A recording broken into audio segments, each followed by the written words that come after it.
My name is Segall. I'm with the Las Vegas Review-Journal, and we're here to talk about Jeff German.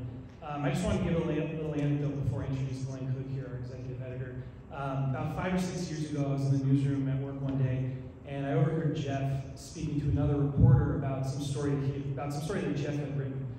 Someone had taken kind of a pot shot at Jeff online, I think on Twitter, knocking him for the story or criticizing him in some way. And this other reporter asked Jeff, "So are you gonna hit back? Are you gonna, post something on Twitter to snipe back at him?" And Jeff just dismissed it and said, "Nah, I always just let my work do the talking for me." So I always thought that was really, really telling of his personality. So I just wanted to read a handful of headlines of some stories that Jeff wrote over the years. Jeff had been a reporter in Las Vegas for decades at the Las Vegas Sun and the Review-Journal. Here's some headlines over the years. Feds put brakes on strip heists. Ranking cop wrapped for mob stunt. Gaming lobby accused of stacking the deck. Mob rubbed out on strip. See a theme here. Mob needs to start a retirement program. Lawyer's request smacks of arrogance. Terrorism task force loses again. And this was a kicker he wrote in a column some years ago. Sometimes you get punished in the news media for telling the truth. Jeff German was stabbed to death outside of his house in September of 2022 over Labor Day weekend. He was 69 years old. And I'll turn it over to Glenn Cook. Thanks, Eli. Welcome to Las Vegas. I'm not here to talk about real estate. I'm here to talk about a broader and much more concerning issue that affects everybody in our profession. Jeff German had been a loyal, productive, and exceptional Review-Journal employee for about 12 years before his murder. I can't believe it's been 9 months since he was taken from us. I was Jeff's boss for the past 6.5 years or so. Before that, he was my peer. The entire time, I have no compunction in saying Jeff was my friend. I can tell you that having a colleague murdered for doing his or her job is the worst thing a news organization could ever deal with. It is an unimaginably traumatic and frightening thing to deal with. But before I talk about that further, I wanted to start with, I'd like to survey everyone in the room a little bit to help you kind of get a sense of some of the things that we've dealt with as a news organization, internally in terms of how we have tried to be there for our staff, for Jeff's colleagues, and how we've tried to cope with his horrible murder. First thing is provided you're comfortable answering these questions by a show of hands, just raise your hands if your answer is in the affirmative. How many of you in a reporting environment have ever felt genuinely uncomfortable dealing with a particular source? Okay. How many of you have been attacked on social media?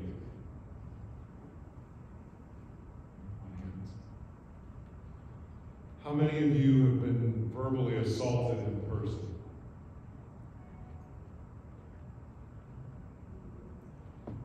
How many of you have been physically touched or struck by the subject of one of your stories? There's a couple of us. How many of you have genuinely been afraid for your safety or your lives as part of doing your job? So, my hand's down on that one too. I never thought at any point in my career my life was in danger. And that included the time some clown tried to knock me down because he didn't like what I wrote several years ago. But these are the kinds of questions that we have asked of our newsroom employees to help us process what happened with Jeff. For those of you who may not be familiar with Jeff's story, police and prosecutors have built an incredibly strong criminal case against an elected official whose name is Robert Tellis. He held a low-level office called the Public Administrator's Office here in Clark County. And Jeff did a story on Robert Tellis just over a year ago, last May. And it was not the kind of story that would fit in that stack of headlines that Eli read from Jeff's career. This was not a mobster. Jeff did a story that simply highlighted that this man's workplace was toxic. He was a bad boss. He was a bad person.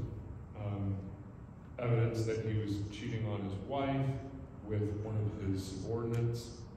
But as a public official, as an elected official who held a position of enormous public trust, the Public Administrator's Office is charged with managing the estates of the deceased.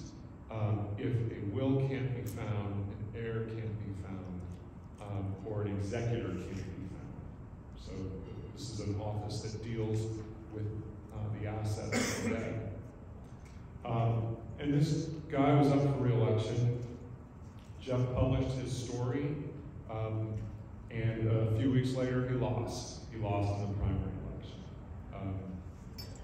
Jeff's story was not the kind of story that anyone would normally elevate to, wow, this is a story that gives us all a lot of great concern. It was a fairly routine story of someone who didn't belong in public office being called out for bad behavior. And in fact, the story, when it ran in a Sunday edition of our newspaper, it got bumped off the front page by the Buffalo mass shooting. So this was not a blockbuster for Jeff in a career defined by 9s and 10s in terms of how hot or great a story Jeff got. This was maybe a 5 or a 6. But police and prosecutors say that Robert Tellis killed Jeff. He killed Jeff because, not only because he blamed Jeff for ruining his life, and he took no ownership of his own behavior, but because Jeff was continuing to report on it. The morning that Jeff was murdered, Robert Tellis was informed by Clark County government that they were going to be releasing a new batch of public records to Jeff about Robert Tellis and involving communications between him and some of his staffers. And a few hours later, Jeff was dead. One of the more troubling exercises that all of us in our news organization, I think, went through, and I think Eli's in the same company as me, is almost to a person, everyone in our news organization had conversations with their families about the risks that we face in doing our jobs. And the fact that Robert Tellis shows us that we have no idea what any one person we're dealing with is capable of. This was not a man who had, to our knowledge, any sort of propensity for violence. A lot of us had conversations with our significant others, our spouses, our children, and my own children asked me directly, would someone try to kill you because of your job? That's a tough talk with a child of any age, whether they're under 10 or like my youngest ones, they're teenagers. One of my employees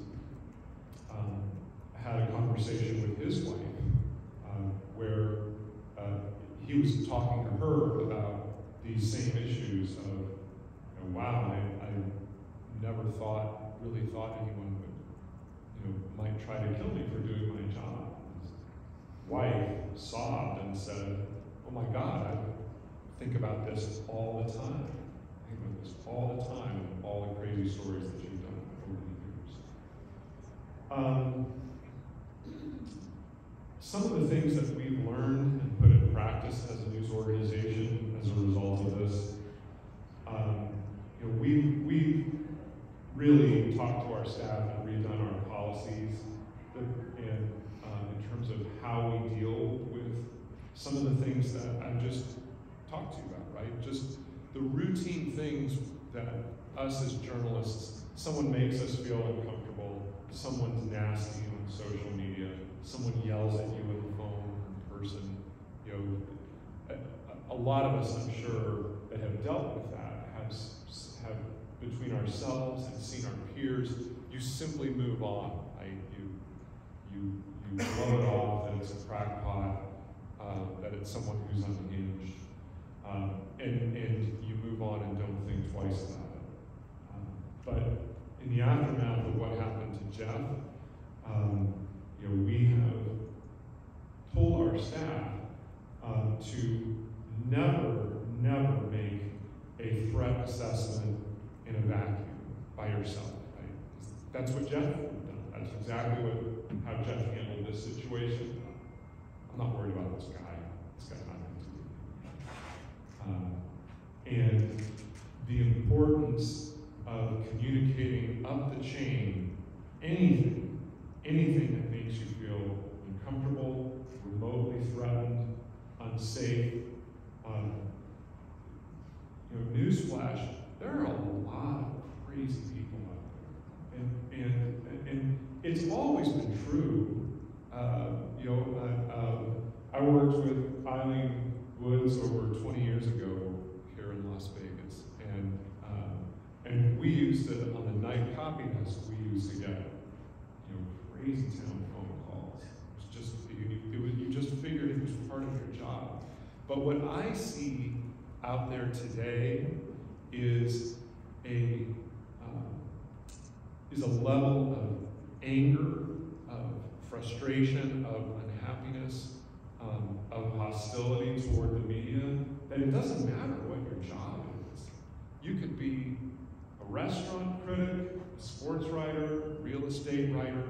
Somebody's going to find something to be really, really mad at you about. I'm not making this up. Yesterday, I got 9 voicemails from the same person in the span of 5 hours. Never left his name, never left his phone number, and he was furious that there was no one in the newsroom to answer his call. And my thought was, I'm not answering my phone for the next couple of days. I mean, seriously. If you are in a leadership position in your news organization, I urge you to take the strongest steps possible to protect your people and to let them know that you will do whatever it takes to keep them safe. Since Jeff's murder, we have had 2 incidents that in years past, as I said, might have been we're going to blow that off. Just forget about it, move on, keep doing your job.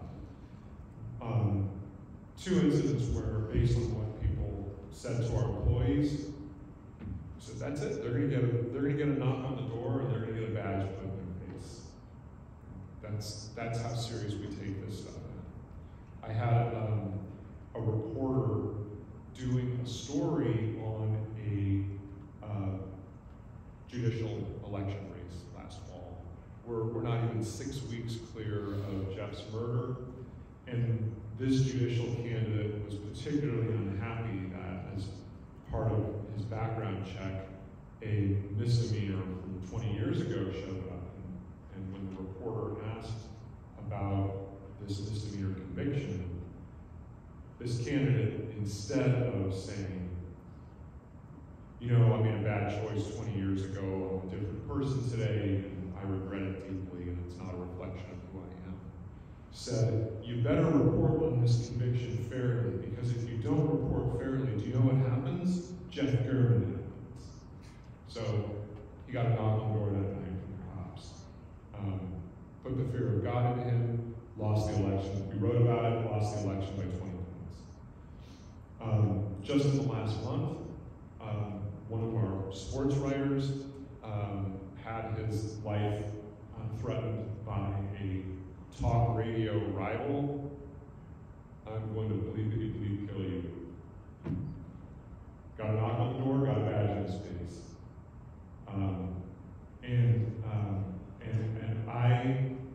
We're never going to stop doing that as long as I'm in my position. Anybody who does anything to make our people feel uncomfortable or unsafe, we're calling cops. That's it. That's it. I think the world we're in today calls for it.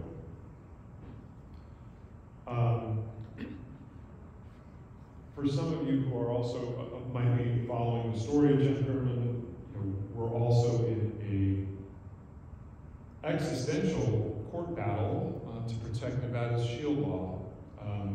When Jeff was murdered and police responded and found his body, they took his phone out of his pocket.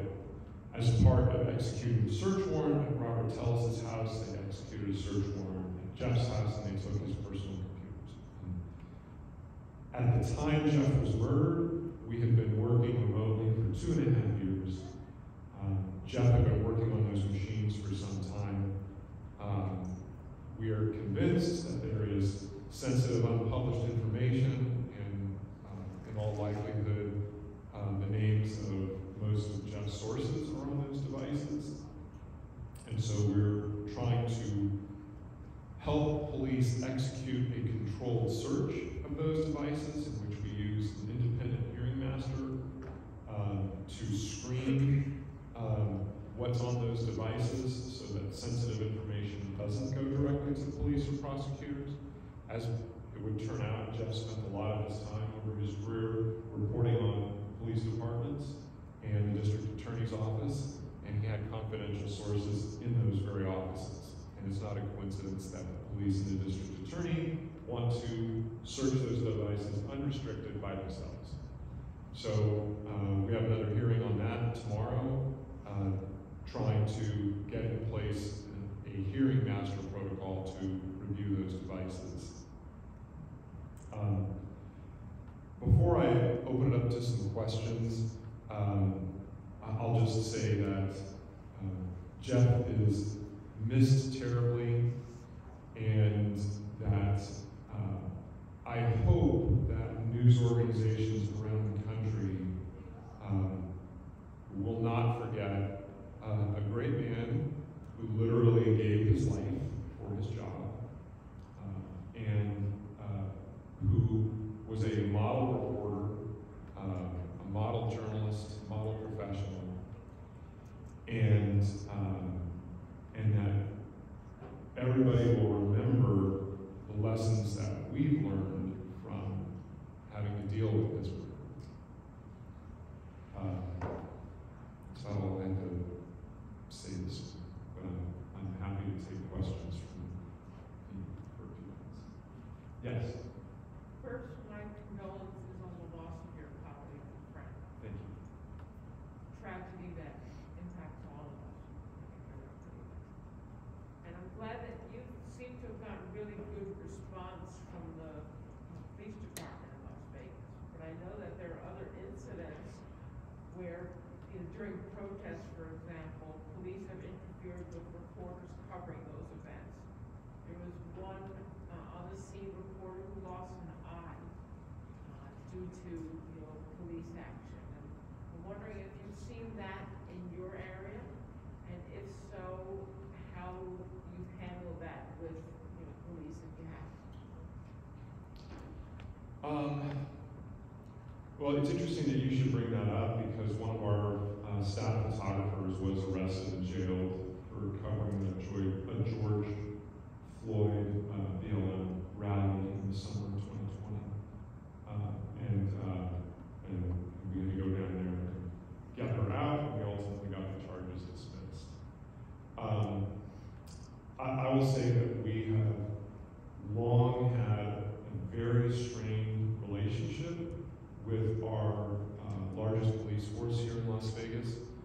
have a combined City of Las Vegas, unincorporated Clark County combined police force. And that's responsible for the Las Vegas Strip and the 2/3 of the population here in the Valley. They refuse to follow the public records law. We've sued them, I don't know how many times, over the last 20 years. Never lost a case in court against them. An antagonistic relationship with their general counsel to begin with. But I will say that at the time of, once it was determined that Jeff had been murdered, that police immediately elevated that case, basically their top priority, their top homicide priority at that time, because they recognized the possibility of a journalist being murdered for doing his job, for exercising his First Amendment rights,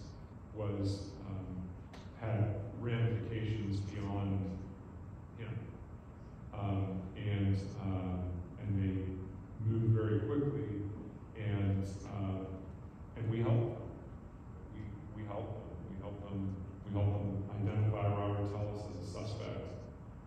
He was arrested. Let's see, Jeff was killed on Friday, so Saturday. Less than 5 days after Jeff was murdered, was arrested. So while we're grateful for the way that police treated us, there's in the aftermath of that, there's fundamentally no real change in the relationship in terms of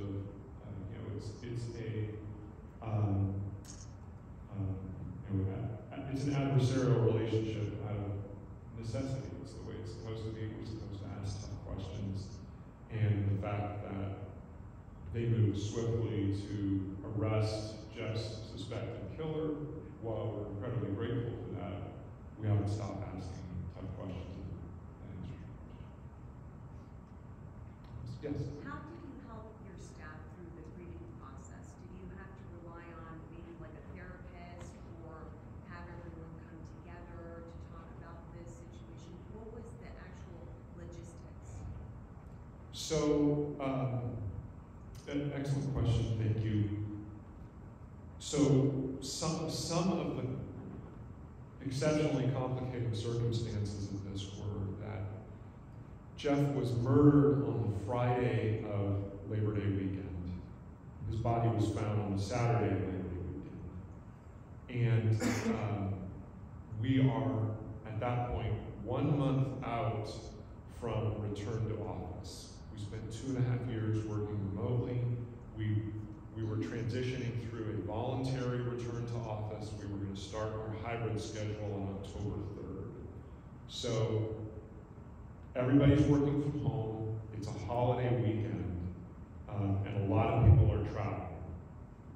And because Jeff's murder was, the cause of death was determined homicide on a Saturday night, Metro held its initial briefing at 10:10 p.m. on a Saturday night without identifying him by name, but we knew it was him. And so as soon as Jeff's family was notified, which was about 11:30 at night, we knew we needed to post a news story about Jeff's murder. And we knew that overwhelmingly the newsroom staff and everybody in the company was going to learn that Jeff's been murdered when they wake up in the morning and they see a push notification on their phone. That's exactly what happened. So I wrote a detailed email to everybody that explained the situation, explained to them how sorry I was knowing they were going to wake up to seeing that headline on their phone, that it was unavoidable for us, and that if we had the opportunity to inform everybody in person, we would have, that everybody deserved that. And then I spent the rest of the weekend, Sunday and Monday, calling everybody in the news organization I could, as well as with the help of other managers. Just had one-on-one conversations with, there's 107 people in our news organization, call as many of them as we could, urged people to, people who lived alone to not be alone, to reach out to colleagues, friends. Get-togethers happen immediately, off-site. We provided a few rounds of grief counseling. We kept a very open dialogue in the staff. It was a constant reading of the room by upper management in terms of how people are doing. We did a ton of national television and news media interviews as a result because it was such a big story. And when we hit a point where I decided we were done. We were done as an organization, that it was something that was no longer helpful to people. It was affecting them emotionally to keep talking about the murder, and so I took that on and refused a lot of them as well. Lots of requests from outside media organizations to come into the newsroom. We granted one to CBS News, refused all the others. And I think the one thing that really made a big difference for us was, Jeff was Jewish, and his family honored their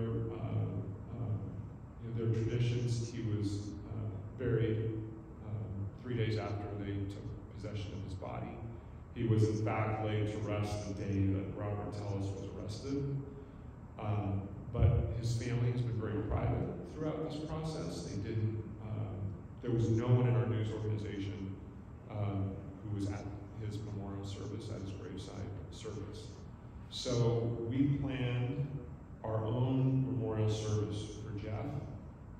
It was basically company only with a handful of very select invited guests, people who we knew were either former employees and friends of Jeff's, longtime sources, relationships he developed.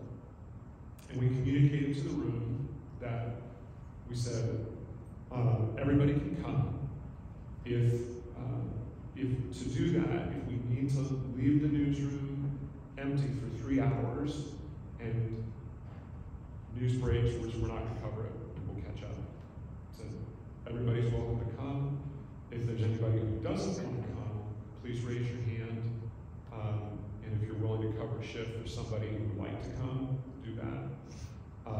Almost everybody came. We had a couple of people who were just didn't think they could handle it, didn't want to go, volunteer to keep a presence in the newsroom. And we had that hour-and-a-half long memorial service. It was for us. No one wrote a story, no one took pictures, no one worked during that service. We got to remember him, and feedback I got from staff was that was an exceptionally helpful thing for them to be able to finally kind of process their grief. It's still a very raw and sensitive thing in our room, but I think as a news organization, we're in a very good place right now in terms of how we respond. Yes? Yes, I was actually going to ask you a question. First of all, this actually is a story that happened here in Las Vegas 11 years ago. Your news organization covered it, also national news, and I was a victim. Now, it wasn't physical attack, but it was character assassination or economic attack. So I'm a serial entrepreneur. I've had multiple real estate companies, media companies. 11 years ago, I launched my first newsroom in Miami called World Property Journal. A Las Vegas entrepreneur contacted me and asked me if I